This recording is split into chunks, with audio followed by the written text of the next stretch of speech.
The cemetery was full, the air quiet except for the scattered whispers of those who came to pay their respects. There I was, Sarah, stuck in my wheelchair, feeling like an island in the middle of a somber black ocean. My dad, John, was there too, cracking jokes as if we were at a backyard barbecue instead of Mom's funeral. Elaine, with her hawk-like eyes and that smile that never quite reached them, was by his side. She was the nurse who was supposed to make things easier after Mom got sick, but all she did was make my skin crawl. "Dad, how can you be laughing at a time like this?" I asked, my hands tight on the wheels of my chair. He looked at me, his chuckle trailing off as he wiped a hand across his face. "Oh, lighten up, will you? Life goes on. Besides, she'd want us to be happy." "Happy?" I almost shouted. "Mom's not even cold, and you're—" "Enough, Sarah," he cut me off, his voice harsh. "Put a cap on it, will ya?" I stilled, the lump in my throat growing. Aunt Grace came over, laying a hand on my shoulder in a bid to calm me. "Sweetheart, let's not do this here," she whispered, sounding as tired as I felt. I nodded, watching his dad turn back to Elaine, who was eyeing me like a cat waiting for a mouse to make a move. Uncle George, Mom's brother and always a pillar of quiet strength, joined Aunt Grace by my side. He gave me a slight nod, his face showing the lines that grief had etched deeper. "Don't let him get to you," George murmured, handing me a tissue. "I'm not," I lied, wiping at my eyes. The preacher was talking now, saying words about God, life, and the hereafter, but it all sounded like static. My mind was elsewhere, on Dad and Elaine, the way they were too close, the way she was with him all the time now, how he needed her support. As people moved to throw dirt onto the casket, Dad's laugh rang out again. It was loud and grating. I caught bits and pieces of what he said to one of Mom's old friends. "Yeah, it's rough, but what can you do, huh? Gotta keep on truckin'." I couldn't stay silent. "Dad," I said louder than I intended, "don't you think you could pretend, just for today?" He turned to me, his eyes narrowed. "Sarah, don't start." "Pretend?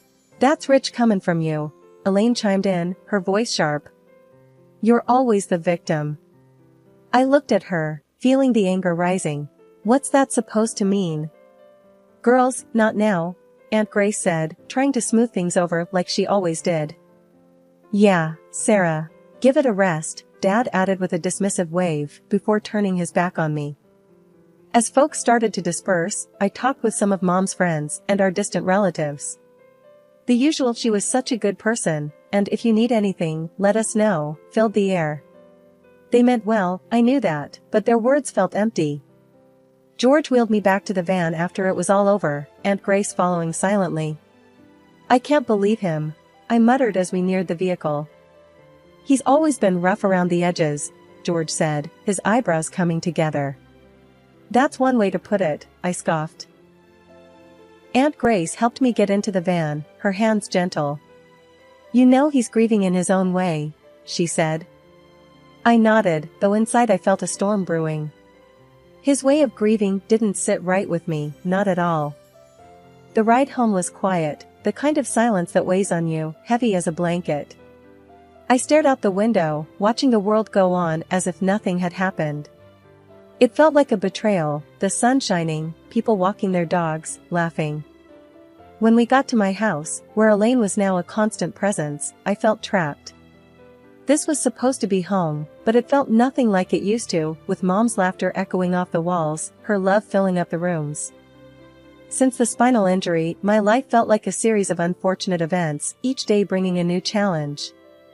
I wasn't just learning to navigate my new reality, I was also learning to deal with the person who was supposed to be my helper, Elaine, the nurse. The first incident with Elaine felt like an honest mistake. She had brought me a cup of tea, her hands seemingly unsteady. I remember watching in horror as the cup tilted, the hot liquid pouring down onto my lap. Pain seared through me, not just from the burn, but from the shock of betrayal. "It was just an accident, Sarah," she had said, all innocent-like, but her eyes didn't meet mine, and her voice was too even. I wanted to tell her I knew that look, the look of someone hiding something, but I didn't. Instead, I sat there, soaked and scalded, trying to nurse my wound and my pride. The next torment came on a day that seemed just as ordinary as any had been since my accident. Elaine left me alone in the garden, saying I could use some fresh air. That wasn't unusual, but what happened next was. She forgot to close the gate. One moment I was alone, and the next, I was encircled by a pack of stray dogs, their eyes on me, growls filling the silence. Fear clenched my heart as they drew closer. I couldn't move, couldn't escape. Elaine watched from the window, motionless. It took George, coming by for his visit, to rescue me from what could have been a gruesome fate. When I told my parents, especially Dad, about how Elaine had been acting, I was met with nothing but cold disbelief. "You're just seeing things, Sarah. You're angry and frustrated." "I understand that, but Elaine is here to help," my dad had said defensively. I shot back with all the bitterness I could muster. "Is she, Dad? Because it seems like she's doing everything but." His face hardened, and then he said something that left me feeling raw and hollow. "You're just jealous of her. She can walk. She's healthy. You're not." That stung deep. It wasn't about jealousy, it was about feeling safe in my own home.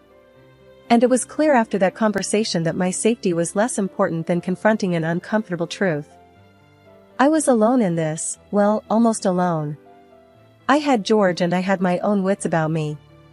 And as the evening drew in, casting long shadows across my room, I realized that if I wanted to feel safe again, to take back some control, I would need to fight this battle myself.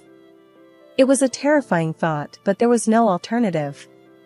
The smell of tension was thick in the air as I rolled into the kitchen, my hands trembling at the thought of what I had to say. I could feel my frustration boiling over as I thought about how Dad never showed any love towards Mom or me. He made it abundantly clear that all he saw when he looked at us was money and the inconvenience we represented. "Dad, why do you even stay if you don't care about us? Just for the money?" I asked with a mix of anger and sorrow. He didn't even flinch, just leaned back against the counter with a smirk. "Someone had to tell you, I suppose. Your grandfather's gone, and I don't have to pretend anymore." "You're vile," I spat, the words tasting bitter on my lips. He shrugged, nonchalant. "You know, your mom begged me to tell her why I was always late. So, I laid it out plain and simple for her. I married her for her daddy's money. And now that he's out of the picture, I don't have to play nice." Mom's eyes were drowned in sorrow, but she didn't move, didn't speak. I couldn't understand her silence, her acceptance. "Why do you let him treat you this way?" I asked her, rolling closer, so she couldn't ignore me. She wrung her hands, looking down at them as if the answers might be hidden in her palms. "Because I love him," she mumbled, a broken record repeating the same sad tune. "That's your reason?" My voice cracked, heavy with the weight of my tears. "He calls me a worthless invalid, a parasite, and says I'm just taking up space. How can you love someone like that?" She looked at me then, her eyes rimmed red. "Sarah, love isn't always simple. It isn't always kind." I let out a sob, her words were like knives. She still clung to whatever scraps of love he used to pretend to give her. Meanwhile, every awful thing he said to me, about me, gouged out pieces of my heart, leaving me hollower each time. "You're crying because you know it's true. That's all you are, Sarah. A burden. Always have been." My father's voice cut through the room, each word a calculated blow trying to knock me down further. I couldn't hold back the sobs that racked my body, feeling each word like a physical blow. "Why are you like this?" I choked out. He shrugged, as if my pain was nothing more than a speck of dust to him. "The truth hurts, doesn't it?" Mom finally sprang to life, her voice a whisper but fierce all the same. "Stop it. That's our daughter you're talking about." He gave a dry laugh. "And she's as pathetic as you are. Both of you, under my feet all day." I turned away from them both, my heart splintering into sharp, jagged pieces. I didn't want to see his contempt or her resigned pain anymore. I couldn't fathom how this was the same man she had loved, the same man who was my father. That night was a game changer. The house was quiet, too quiet. I was heading to the kitchen for some water when I saw them. Dad and Elaine from next door, all cozy on the couch. The moment hit me like a slap in the face. I didn't make a sound, just watched for a second before backing out of the room. The image was burned into my head, though. I found Mom in her bedroom, reading a magazine like everything was normal. It wasn't. "Mom, I need to tell you something," I blurted out, my voice shaky but urgent. She put her magazine down and sat up, honed in on my face. "What's wrong?" she asked, brows knitted. I swallowed hard, the words taking their sweet time. I saw Dad with Elaine, they were. Her face went from concern to dark, real quick. "I see. When?" "Just now, in the living room," I said, and I felt a shiver run down my spine. She didn't say a word for a minute, just stood up, and went straight for the living room. I trailed behind her, kinda scared but knowing this had to be done. The two of them were still there, laughing at something on TV. But the laughs died as soon as Mom walked in. Dad's face, it was priceless. "Oh, Sarah. I'll handle this," Mom whispered to me without taking her eyes off them. Then she turned her fire on Dad. "So this is what you do? This is how you get your kicks?" Dad stood up, acting all innocent. "What's the problem? We're just watching a show." Mom was having none of it. "Cut the crap, we're not stupid," she snapped. Elaine must have figured out it was time to go because she headed for the door fast. "I better go," she muttered, but Mom stopped her right there. "Sit," Mom commanded. Elaine sat. We'll deal with later. But you," Mom turned to Dad, "you're gonna regret your selfishness. You think you can mess around in my house?" Dad tried to say something, but Mom wasn't done. "And you," she said to me, "go to your room. This ain't for the kids." "But Mom." "Go. Please, Sarah." I turned and went to my room, the yelling starting up behind me. I left the door open just a crack and listened. There were some things that couldn't be unsaid once they were out there. Dad's voice got loud. "So what if I am? You gonna throw me out? Over her?" Mom fired back, louder. "You're damn right I will. You're trash, and I'm done." The fight went on for what felt like hours. Accusations flying, hard words that couldn't be taken back. It ended with Dad storming out, slamming the door so hard the whole house shook. Life flipped on its head when we got the call about Mom's accident. The confusion was one thing, Dad marrying Elaine was a whole new level of low. But the kicker was when he looked at me with those dead eyes of his and dropped the bomb. "I'm tired of dealing with this cripple.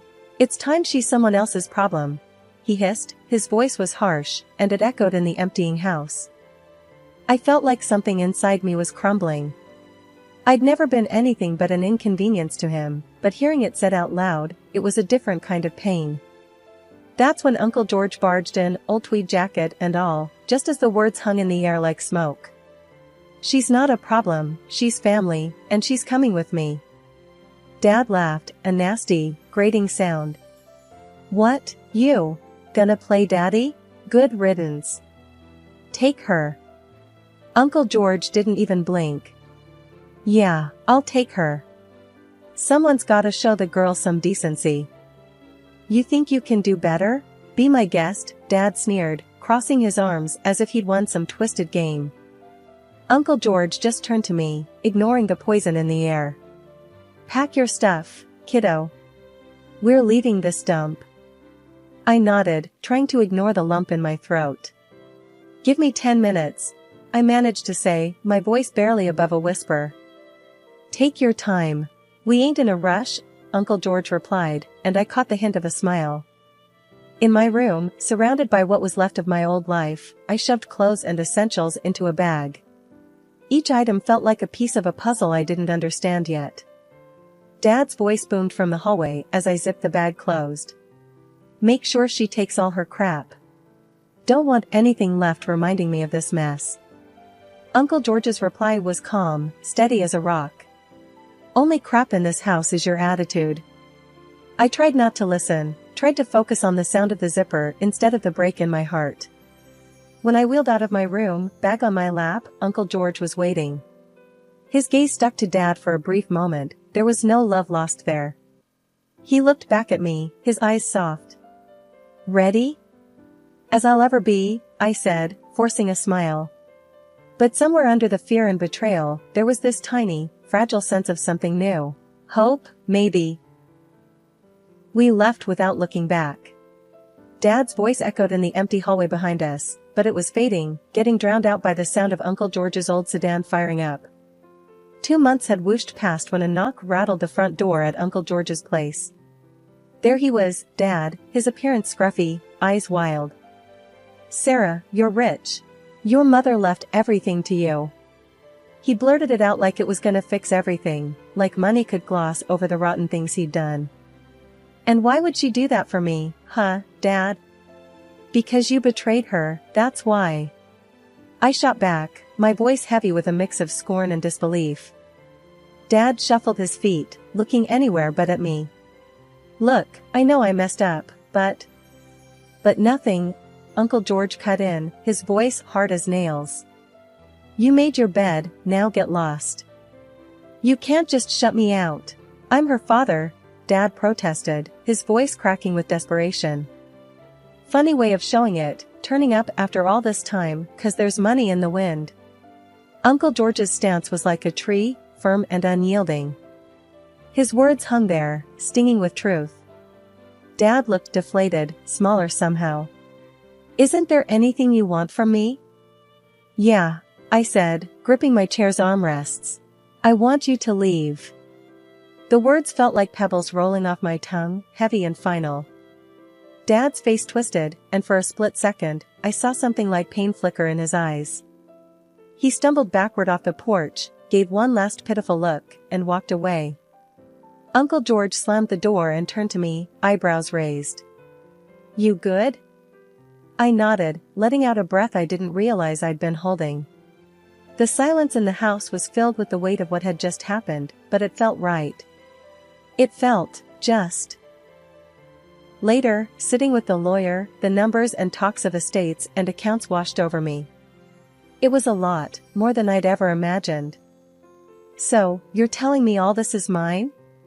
I asked, pointing at the papers spread out on the kitchen table. Yes, Sarah. It's all yours, every cent, the lawyer confirmed with a nod. Reality was sinking in, slowly, a little shocking and a lot overwhelming. Uncle George whistled low. Guess your mom made sure you'd be okay. I couldn't help but smile, bittersweet as it was. Yeah, she did, didn't she? Uncle George ruffled my hair, something only he could get away with. Your mom was a smart woman. Peering out the window, I couldn't help but catch the drama unfolding like a car crash you can't look away from. Elaine was out there shredding Dad apart with her words. I don't need this, I don't need an old broke man. Her voice was shrill, slicing through the quiet street like a siren. Elaine, please, I love you. I have nothing without you. Dad reached for her arm, but she shook him off like he was some annoying bug, not her husband of the past few years. I could almost see his heart break from here, the way his posture crumbled. Once a towering figure, now just a crumpled shell. Elaine snorted. Love? Don't make me laugh. You're useless to me now. Find someone else to leech off. With those words, she stormed off, her heels clicking against the pavement like a stopwatch, counting down the seconds of Dad's dignity as it crumbled away. Leaning back from the window, I sat down heavily at the kitchen table where Uncle George was doing the crossword, unaware of the soap opera that just ended outside. Elaine's gone, I said bluntly. Figured she would. The woman's got the loyalty of a cat in a fish shop. He didn't look up from his paper. I huffed a laugh, despite the heaviness of this situation. What now? Now? You live your life, Uncle George said, filling in an answer with a confident scribble. But guilt gnawed at me. Shouldn't we help him? Sarah, there's a difference between helping someone who falls into a hole and someone who digs one for himself and jumps in. He finally looked up at me with those clear eyes of his. "You're right," I sighed, my gaze drifting back to the window, half expecting to see Dad still standing there. But he was gone. The rest of the day passed quietly, the neighborhood unaware of the little drama that had just shifted the tides in our small world. At bedtime, as I stared up at the ceiling, Dad's broken figure haunted the edges of my thoughts. Elaine had shown her colors, and they were as stark as a winter sky. Had we ever been a family? Or was it all just pretty lies wrapped around ugly truths? Sleep didn't come easy that night. I had money, sure. A new life, yeah. But there in the quiet, everything felt like it was teetering on the edge of something I couldn't name. And I had a creeping feeling it was up to me to make sure it didn't all just fall apart. "Please, Sarah. Let me stay. I have nowhere to go." Dad stood at my doorstep, fumbling with the hem of his weathered coat, looking a far cry from the imposing man he once was. "You've made your bed, Dad. Now sleep in it." My words were cold, necessary ice. I had to be strong, for my own sake. He sighed, a deep, rattling breath that seemed to shake his fragile frame. Without another word, he turned, his steps heavy as he walked away. And then, as I watched him go, Esther, my new nurse, came up beside me. "You okay?" "Yeah," I replied. "I have to be." Esther just nodded, knowing better than to push. That's what I appreciated about her, she gave me space to breathe. The week that followed was a blur of activity. Meetings with Uncle George and Aunt Grace did more than fill my days, they were healing the old wounds with a salve made of genuine care. "So, what's next for you, Sarah?" Aunt Grace asked one evening, her voice as straightforward as the rest of her. "Picking up the pieces, I guess. Building something, mine," I said, my hands folding around a coffee mug, a piece of normalcy. Uncle George chuckled. "Atta girl. That's the spirit." It felt good, creating a new routine, finding some footing on this unfamiliar path. But it was not without its hurdles. "Sarah, have you thought more about that job offer?" Esther's voice broke through my thoughts one afternoon. "Yeah," I mumbled, "but can I leave the past behind?" "You don't leave it," she said, her voice firm but gentle. "You build on it." I pondered her words, realizing there was wisdom there. I didn't have to forget where I came from, but I didn't have to live there either. So I dove in. Took the job. Spent my days learning, growing stronger, both in mind and heart. The work was hard, but rewarding. And surprisingly, my past, the pain and the fallouts, shaped me, gave me an edge. I connected, understood, and empathy became my tool. Evenings were for family, real family. And my home began filling with laughter, the sounds of Uncle George's terrible jokes, Esther's calm wisdom, and Aunt Grace's no-nonsense love. "Ever think you'd get here?" Esther asked one evening as we relaxed in the living room. "Not in a million years," I admitted. "Life's funny like that," Uncle George interjected with a smirk. "Just when you think you've got it figured out, it throws a pie in your face." "More like a damn hurricane," I countered with a smile. "A hurricane that cleared the path," Aunt Grace said, echoing the thoughts I hadn't dared to voice. I looked around at these people, my people. We were an odd bunch, a patchwork family, but we fit together somehow, like pieces in a puzzle I didn't know I was completing. "You know," I started, a warmth spreading through me as I spoke, "all this talk of weather makes me think we've weathered the storm pretty well." "There she is," Uncle George nodded, raising his mug. "Our Sarah, stronger than the toughest gale." Esther raised her glass too, and Aunt Grace followed, their smiles saying more than words ever could. So, I raised my mug, a silent thank you to the past for forging my future, to the struggles that showed me my strengths, and to the realization that sometimes, the hardest thing and the right thing were the same.